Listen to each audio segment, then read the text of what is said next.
Very good morning to all of you. Well, इससे पिछले video में मैंने आपको intensity of magnetic field inside a current carrying solenoid आपको समझाया था। रिलेशन हम लोग का आया था B is equal to mu zero small n i. फिर मैंने बताया था स्मॉल एन बराबर कैपिटल एन अपॉन एल भी होता है, तो आपने लिखा था B is equal to mu zero capital n i upon l. Yes और नो? और इसमें बेस देखा, न्यूमेरिकल भी देखा था शायद, राइट? आज हम लोग आगे बढ़ रहे हैं। अब हमारे सामने अगला क्वेश्चन है एम्पियर सर्किटल लॉ। क्लियर? बहुत ध्यान से, बहुत बारीकी से समझना सभी लोग। आज पूरा अटेंशन ऑन द बोर्ड चाहिए।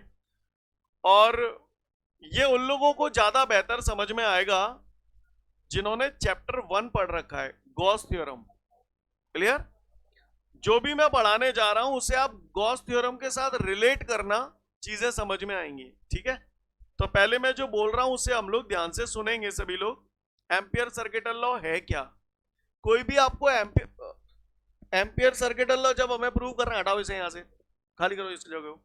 एम्पियर सर्किटल लॉ की अगर कोई हमसे बात करता है तो एम्पियर सर्किटल लॉ ये है भैया, B vector dot D L vector is equal to mu zero I. This is the ampere circuital law. इसी को बोलते हैं एम्पियर सर्किटल लॉ। क्लियर? तो एम्पियर सर्किटल लॉ क्या है, इसके स्टेटमेंट की बात करते हैं सबसे पहले हम लोग। इतने दिनों से आप पढ़ रहे हो, डीएल लेंथ होता है। लेंथ जो होती है वो एक लाइन की होती है, तो इस डीएल वर्ड को लेंथ भी बोल सकता हूं या लाइन भी बोल सकता हूं। ये इंटीग्रेशन का साइन है। क्लियर है? तो ऐसे बोलूं लाइन इंटीग्रेशन। क्लियर? और बी मैग्नेटिक फील्ड को रिप्रेजेंट करता है, तो line integration of magnetic field. Clear? क्या है ये? Line integration of magnetic field is equal to the mu zero times, mu zero का आई से गुणा हो रहा है ना, तो म्यू जीरो टाइम्स बोल सकता हूं। और आई है यहां पर total current inside the loop. I क्या है यहां पर? Total current inside the loop. तो कोई पूछे एम्पियर सर्किटल लॉ क्या है, तो according to the ampere circuital law in a closed loop, ये गोला सा बना है, in a closed loop the line integration of magnetic field is equal to the mu zero times of total current inside the loop. Clear?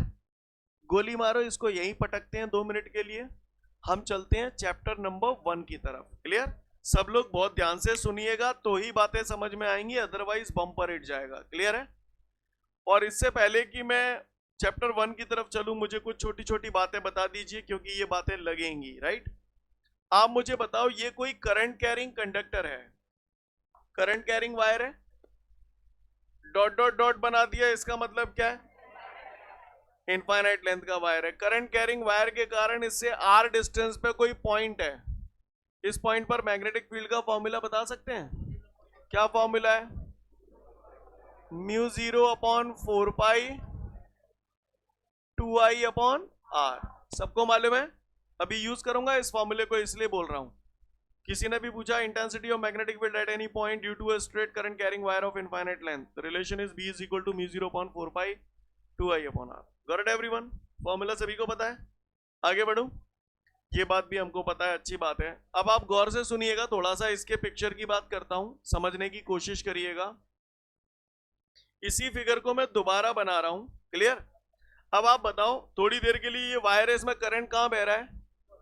नजारा ऐसा है, इसी को वायर मान लूं तो करंट ऊपर की तरफ बह रहा है। बोलो भैया, इसको वायर मान लूं तो करंट ऊपर की तरफ बह रहा है। अब मैं इस वायर को ऐसे कर दूं तो क्या ये पिक्चर बोर्ड पे बनाया जा सकता है? नहीं बनाया जा सकता ना। तो इसके लिए मैं अगर इसे डिफाइन करूंगा तो मुझे लैंग्वेज का इस्तेमाल करना पड़ेगा। तो मैं इसी के बारे में बोल रहा हूं, गौर से देखिएगा। ये पॉइंट O है। क्लियर? मैं यहां पर ये कंसीडर कर रहा हूं कि पॉइंट O से एक कंडक्टर पास हो रहा है। क्या पास हो रहा है?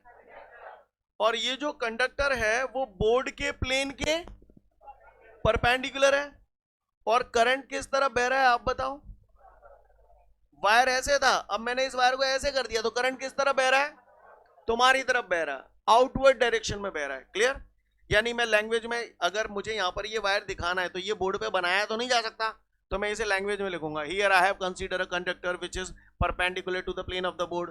तुम्हारे कॉपी के हिसाब से देखा जाए तो which is perpendicular to the plane of paper. Yes और नो? मेरे हिसाब से perpendicular to the plane of board. Let the current is flowing in the outward direction. अब आप बताओ करंट आउटवर्ड डायरेक्शन में बह रही है और ये पॉइंट है जो कि r डिस्टेंस पर है, इस पॉइंट पर मुझे मैग्नेटिक फील्ड निकालना है। मुझे बता सकते हो इस पॉइंट पर मैग्नेटिक फील्ड की डायरेक्शन कैसे होगी? हाथ बना दो, मैं तो हाथ समझता हूं। ये कंडक्टर है, करंट आपकी तरफ बह रहा है, पॉइंट ये रहा। हाँ क्लियर, ये करंट हो गया, पॉइंट इस तरफ है, तो मैग्नेटिक फील्ड की डायरेक्शन कैसे आई? पाम के परपेंडिकुलर ऊपर की तरफ आई। जो बोल रहा हूं आपको पल्ले पड़ रहा है? सीन क्लियर है सभी को? अच्छा ये बताओ, ये फॉर्मूला क्या होता है? ए वेक्टर डॉट बी वेक्टर बराबर ए बी कॉस थीटा, पता है आप सभी को? अभी ये सारी चीजें मैं यूज करूंगा इसलिए बोल रहा हूं। समझ में आई यहां तक सारी बातें आपको? अगर ये सब बातें, ये सब पढ़ा चुका हूं ऑलरेडी। अब ध्यान से सुनना सब लोग।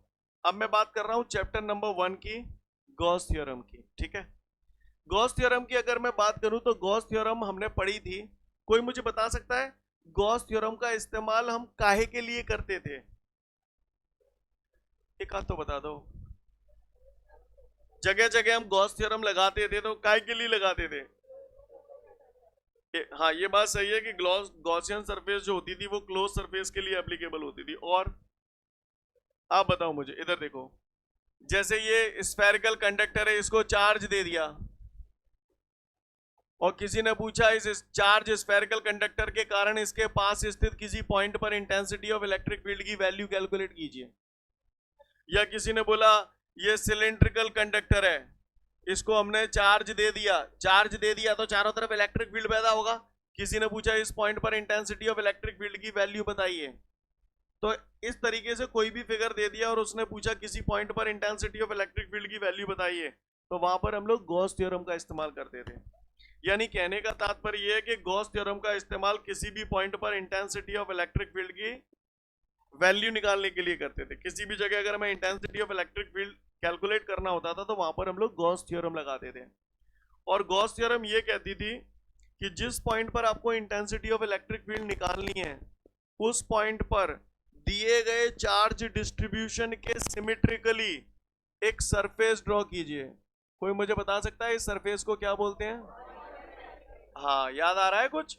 इसको बोलते हैं बेटा हम लोग गॉसियन सरफेस।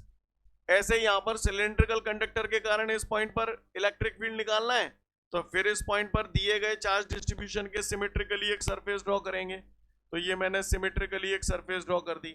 इस सरफेस को क्या बोलते हैं? Gaussian surface. जो बोल रहा हूं बात पल्ले पड़ रही है आपको?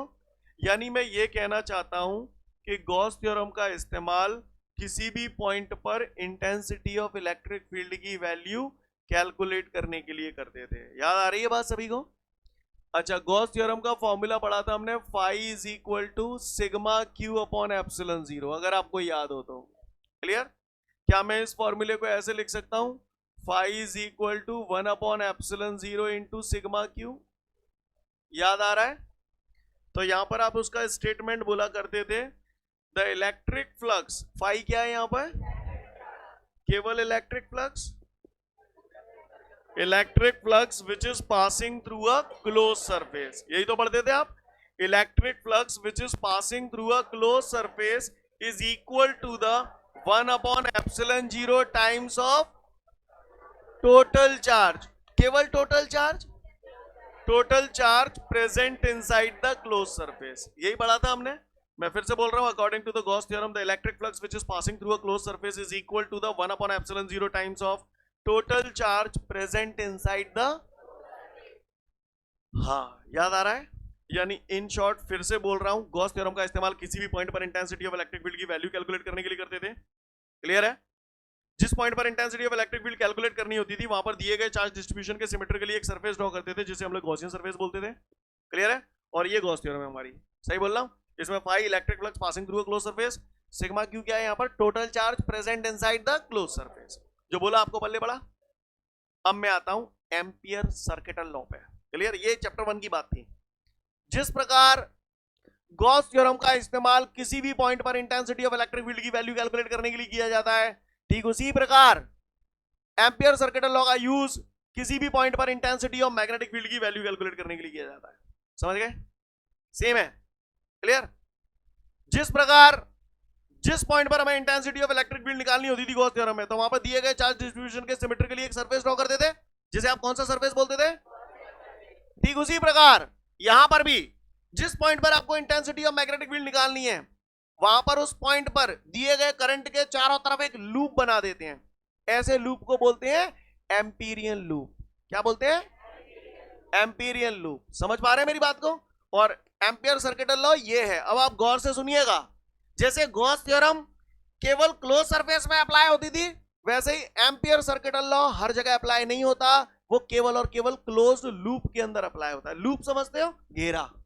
क्लियर? गौर से देखिएगा, according to the ampere circuital law, in a closed loop the line integration of magnetic field is equal to the mu zero times of, समझ रहे में आ रहा है? mu zero times of total current inside the loop। मिल रहा है? Matching हो रही है काफी हद तक। फिर से बोल रहा हूं, according to the Ampere circuital law, in a closed loop the line integration of magnetic field is equal to the mu zero times of total current inside the loop। Got the statement everyone? Again I repeat, according to the Ampere circuital law, in a closed loop the line integration of magnetic field is equal to the mu zero times of total current inside the loop। I hope you understand guys। क्या ये step सभी को समझ में आ गया? आगे बढ़ जाऊं? अगर ये स्टेप समझ में आ गया है, तो इससे पहले कि मैं एम्पियर सर्किटल लॉ को प्रूव करूं, आप लोगों से एक छोटी सी बात और जानना चाहता हूं। सोच समझ के जवाब देना।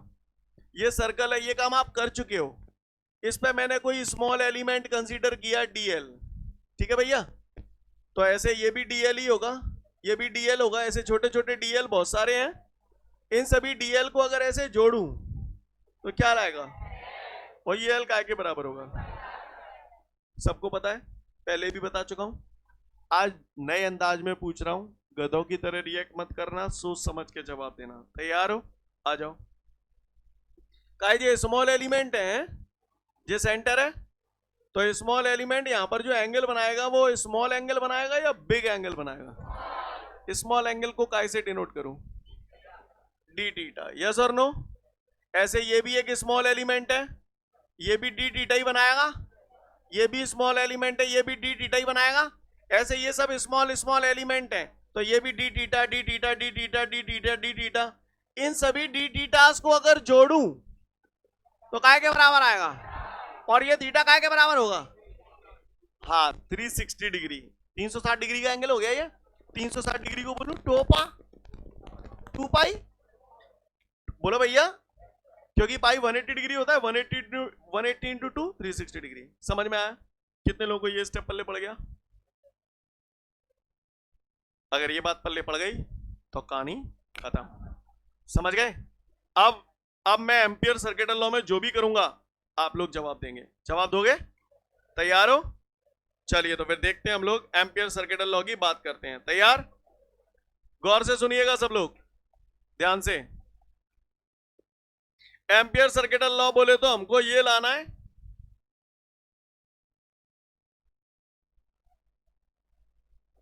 यस और नो? यही तो लाना है। चलिए तो एम्पियर सर्किटल लॉ को प्रूव करते हैं। सब लोग ध्यान से देखना, आप ही को बताना है। मैंने अभी अभी आपको बताया है, एम्पियर सर्किटल लॉ का इस्तेमाल किसी भी पॉइंट पर इंटेंसिटी ऑफ मैग्नेटिक फील्ड की वैल्यू कैलकुलेट करने के लिए करते हैं। जिस पॉइंट पर मैग्नेटिक फील्ड निकालनी होती है, वहां पर दिए गए कंडक्टर के चारों तरफ एक लूप बनाते हैं, जिसे कौन सा लूप बोलते हैं? एम्पिरियन लूप, है ना? क्लोज लूप होता है वो। यस और नो? तो चलो हो जाओ शुरू। अच्छा, मैं फिगर बना रहा हूं, ठीक है? जो बोल रहा हूं उस हिसाब से आपको क्या नजर आ रहा है ये स्वयं महसूस करना है। Here I have consider a point O। From this point O there is a conductor which is placed perpendicular to the plane of the board. तो बताओ कंडक्टर कैसे रखा हुआ है? ऐसे रखा हुआ है ना? Let the direction of current in the conductor is outward। बताओ कैसे है कंडक्टर?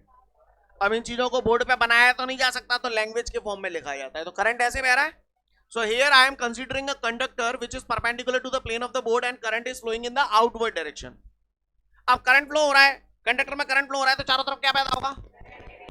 तो वो कह रहा है इस करंट कैरिंग कंडक्टर के कारण इससे r डिस्टेंस पे कोई पॉइंट है ए, इस पॉइंट पर इंटेंसिटी ऑफ मैग्नेटिक फील्ड की वैल्यू कैलकुलेट करनी है। क्लियर है?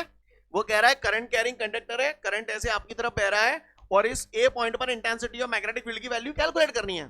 तो भैया जिस पॉइंट पर intensity of magnetic field calculate करनी होती है, तो एम्पियर सर्किट लॉ हमसे ये कहता है कि जिस पॉइंट पर intensity of magnetic field calculate करनी है, वहां पर दिए गए कंडक्टर के चारों तरफ एक लूप बना दो। ऐसे लूप को कौन सा लूप बोलते हैं?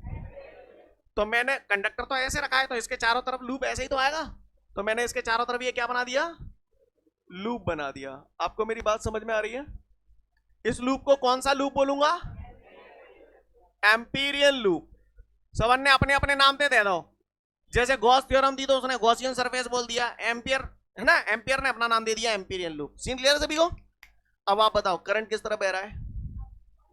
तुम्हारी तरफ बह रहा है।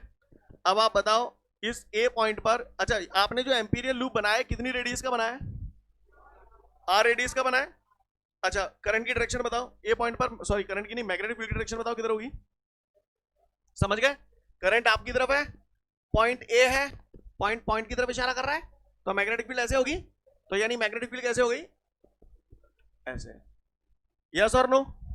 किसी को कोई दिक्कत? यहां तक बात समझ में आ रही है? अच्छा ये जो एम्पीरियल लूप है, हेलो, ये जो एम्पीरियल लूप है, इस पे मैंने ये स्मॉल एलिमेंट कंसीडर कर लिया। क्या कर लिया? आप बताओ स्मॉल एलिमेंट की लेंथ को आप कैसे डिनोट करते हो? तो ये छोटा सा एलिमेंट जो हो गया, इसको डीएल नाम दे दूं। अब ये एलिमेंट छोटा सा है, तो ये यहां पर जो एंगल बनाएगा वो छोटा सा होगा या बड़ा सा? छोटे से एंगल को क्या नाम दूं? D theta. ये तो रेडियस ही है, आर आर। बोलो भैया, तो बस खत्म कहानी। तो listen everyone, B vector dot DL vector, हम लोग एम्पियर सर्किट लॉ प्रूव करने जा रहे हैं। एलएचएस ले लिया, आरएचएस लेके आएंगे। तो आप बताओ मुझे, इतना आप लोग पढ़ लिख गए हो, आपको मैंने चैप्टर 1 में भी ये बात क्लियर करा दी थी, ए वेक्टर डॉट बी वेक्टर बराबर। और जब मैंने आपको ये पढ़ाया था तो मैंने ये भी बताया था थीटा एंगल किस किस के बीच का होता है? ए और बी के बीच का होता है। अब आप आ जाओ, B vector dot DL vector है, तो मैं इसे ऐसे लिखूं, बी डी एल कॉस। अब आप बताओ थीटा एंगल किस किस के बीच का होगा? बी और डीएल के बीच का। तो बी ऐसे है और डीएल भी इसी डायरेक्शन में ही जा रहा है। कितने डिग्री का एंगल हुआ? 0 डिग्री का एंगल हुआ। बोलो भैया, क्योंकि बी भी उसी तरफ जा रहा है और डीएल भी उसी तरफ जा रहा है, तो बी और डीएल के बीच का एंगल कितना हुआ? स्टेप समझ में आया? आगे बढ़ते हैं। तो B vector dot DL vector बराबर cos 0 तो 1 हो गया, इसे लिखने की जरूरत है। बी मैग्नेटिक फील्ड, बताओ भैया करंट कैरिंग कंडक्टर के कारण इसके पास स्थित किसी पॉइंट पर इंटेंसिटी ऑफ मैग्नेटिक फील्ड का formula mu 0 upon 4 pi 2i upon R. बोलो भैया, अब बचा कौन? डीएल। बचपन में मैंने पढ़ा था angle is equal to arc upon radius. पढ़ा है ना अपन ने? एंगल कितना है? D theta. आर्क कितना है? ये आर्क है डीएल। रेडियस कितनी है? क्रॉस मल्टीप्लाई कर दूंगा तो डीएल बराबर आर डी थीटा। क्या गलत कर दिया मैंने भैया? तो डीएल की जगह क्या लिख दूं? R D theta. समझ में ही नहीं आई होगी। क्लियर है? आगे बढ़ रहा हूं, यहां तक नजारा अगर क्लियर है, हेलो, बातें नहीं। तो B vector dot DL vector बराबर, अब आप बताओ, आर से तो आर कट गया, सही जा रहा हूं? ये इंटीग्रेशन काय के रिस्पेक्ट में कर रहे हो? थीटा के रिस्पेक्ट में कर रहे हो, तो थीटा को छोड़ दोगे, बचा खुचा सब। किसको फेंकू बाहर? Mu 0 upon 4 pi 2i। Yes और नो? अंदर बच गया हमारा कौन? D theta. तो ये हो गया हमारा B vector dot DL vector बराबर म्यू 0 बटे 4 पाई 2i। बताओ इंटीग्रेशन और डी थीटा। थीटा तो मैं समझ गया, आगे क्या? इंटीग्रेशन और डी थीटा बराबर थीटा, और थीटा काय के बराबर? हाँ समझ गए ना, ये डी थीटा। ऐसे डीएल डीएल बहुत सारे होंगे, तुमको समझ में ही नहीं आई होगी क्या क्या गया। कितने लोगों को समझ में आ गया? 2 पाई बता चुका हूं अभी। तो इंटीग्रेशन और डी थीटा की जगह लिख दिया 2 पाई। पाई से पाई कैंसिल, बोलो भैया 2 2 4, 4 से ये 4 कैंसिल, तो क्या आ गया हमारा, नहीं यही बात समझ, सीन क्लियर है, कर पाएंगे हम लोग, देख लो फटाफट, 2 से 3 मिनट का समय दिया तसल्ली से, लैंग्वेज जरूर पढ़ना है इसकी।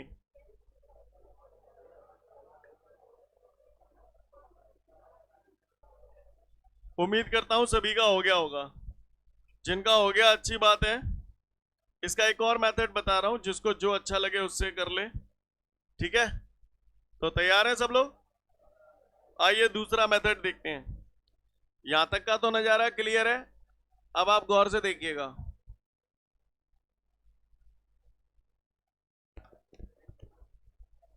लिसन एवरीवन, सब लोग देखिए ध्यान से, ये स्टेप क्लियर है, आगे बढ़ते हैं। यहां तक एज इट इज है, intensity of magnetic field current carrying wire के कारण ए पॉइंट पर μ0/4π 2I/r, dl वैसा की वैसा, cos 0 कितना होता है 1, यहां तक क्लियर है। ये इंटीग्रेशन काय के रिस्पेक्ट में कर रहे हैं, l के रिस्पेक्ट में, तो l को छोड़ देंगे, बचा कुचा सब, किसको फेंकू बाहर, μ0/4π 2I/r, अंदर क्या बच गया, तो ये हो जाएगा आपका b vector dot dl vector बराबर μ0/4π 2I/r। बता भैया integration of dl, integration of dl काय के बराबर हो जाएगा, OL काय के, ओहो ये क्या कर रहा हूं, integration of dl is equal to l, OL काय के बराबर है 2πr, तो इंटीग्रेशन ऑफ dl की जगह 2πr, r से r कट गया, 2 2 4, तो 4 से 4 कट जाएगा, और पाई से ये आ गया, क्लियर है। मेरे ख्याल से ये वाला आप लोगों को ज्यादा अच्छा लग रहा होगा, है अच्छा तो लगेगा कोई, तो सेकंड मेथड करके नोट कर सकते हो।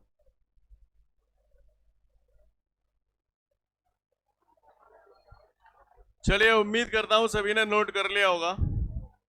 अब मेरी बात ध्यान से सुने, यहां तक सीन क्लियर है सभी को, तो इस टाइप की चीजें अगर आ गई तो आप कर लोगे, मुझे बता सकते हो इसको क्या बोलते हैं, line integration of magnetic field, है ना, in a close loop line integration of magnetic field is equal to the μ0 times of total current inside the loop, जो बोला पल्ले पड़ा, बस एनफ। 9 10 पास करके आए हो, कोऑर्डिनेट एक्सेस सब लोग जानते हो, ये ओरिजिन है, ये x डैश, y डैश, ये z एक्सेस ऐसे होगा, है ना। आप बताओ इधर की value positive negative positive negative, अच्छा ये वाली बताओ, ये वाली पॉजिटिव है ना, और बोर्ड के अंदर जो बोल रहा हूं आपको पल्ले पड़ रहा है, इशारे से बताओ जरा, ये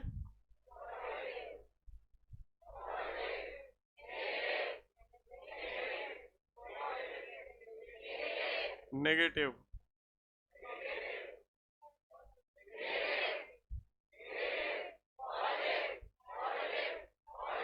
कब पॉजिटिव कब नेगेटिव तंत्र पर रहा है। इसके बाद हमारे सामने अगला एक न्यूमेरिकल दिया गया है, उस न्यूमेरिकल में उसने हमको ये फिगर दिया हुआ है, बैक टू बैक दोनों न्यूमेरिकल एक साथ कराऊंगा, ध्यान से देख लें।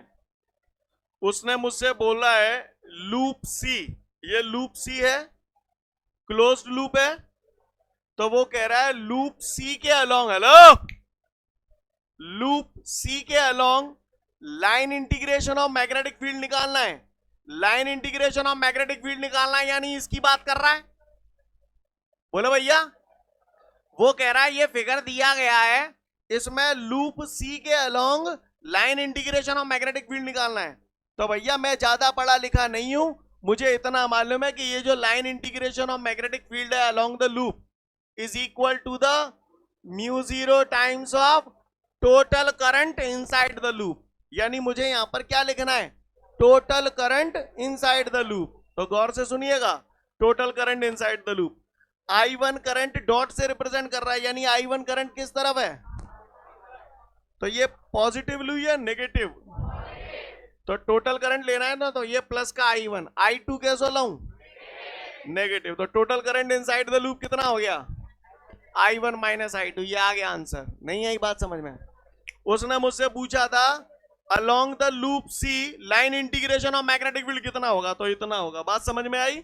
ऐसा क्यों होगा? देख लो, अगला क्वेश्चन हो गया आपका। उम्मीद करता हूं सभी का ये हो गया होगा। इसके बाद हमारे को अगला क्वेश्चन दे रहा है, और अगले क्वेश्चन में ये फिगर दे रहा है, और फिगर में मुझसे ये कह रहा है कि लूप ए के लिए, लूप ए के लिए, लूप बी के लिए और लूप सी के लिए line integration of magnetic field निकालना है। Line integration of magnetic field बोले तो इसकी वैल्यू पूछ रहा है, सब में यही पूछ रहा है आपसे। क्वेश्चन सीन क्लियर है सभी को? तो आप ही लोगों को बताना है, गौर से सुनिएगा, मैं तो केवल इशारा करूंगा। हेलो, सबसे पहले लूप सी से निपटाता हूं। उसने ये फिगर दिया है, लूप ए। देखो भाई, ये वायर जो आपको दिखाई दे रहा है, इसमें करंट ऐसे पास हो रहा है। ये वायर कैसे है? ऐसे है, समझ गए? क्लियर? और इस पे जो लूप बना हुआ है, तो ये लूप ऐसे है। लूप ए, लूप बी ऊपर वाले वायर पे बना है, और लूप सी नहीं। समझ में आ रही है कहानी आपको? सीन क्लियर है? अच्छी बात है। सबसे पहले मैं लूप सी के लिए बात कर रहा हूं। तो लूप सी के लिए line integration of magnetic field क्या होता है? Mu zero times of total current inside the loop. तो बता भैया, इस लूप के अंदर से टोटल करंट कितना पास हो रहा है? किस तरफ पास हो रहा है? माइनस को प्लस को, तो माइनस आई लिख दूं, तो माइनस आई का म्यू जीरो से मल्टीप्लाई होगा, तो माइनस का म्यू जीरो आई। समझ में आई? चलो ऐसे लूप बी का बताओ अब। Mu zero into total current inside the loop. तो लूप बी को देखो, लूप बी में करंट ऐसे जा रहा है, क्या लिखूं? हो गया आंसर ये इसका। अब आ जाओ लूप ए पे। लूप ए पे आ जाओ, mu zero into total current inside the loop. तो बताओ भैया, ये जो लूप है, ये आई कैसा होगा? ये आई कैसा होगा? नेगेटिव क्यों होगा? इस तरफ जा रहा है। अब उसके बाद ये वाला करंट ऐसे जा रहा है, तो क्या लिखूं? समझ गए? माइनस आई प्लस आई, जीरो का मल्टीप्लाई म्यू जीरो से होगा। नहीं, यही बात समझ में? सीन क्लियर है? देख लो क्वेश्चन, देख लो फटाफट। अगले वीडियो में फिर मिलेंगे। जय हिंद।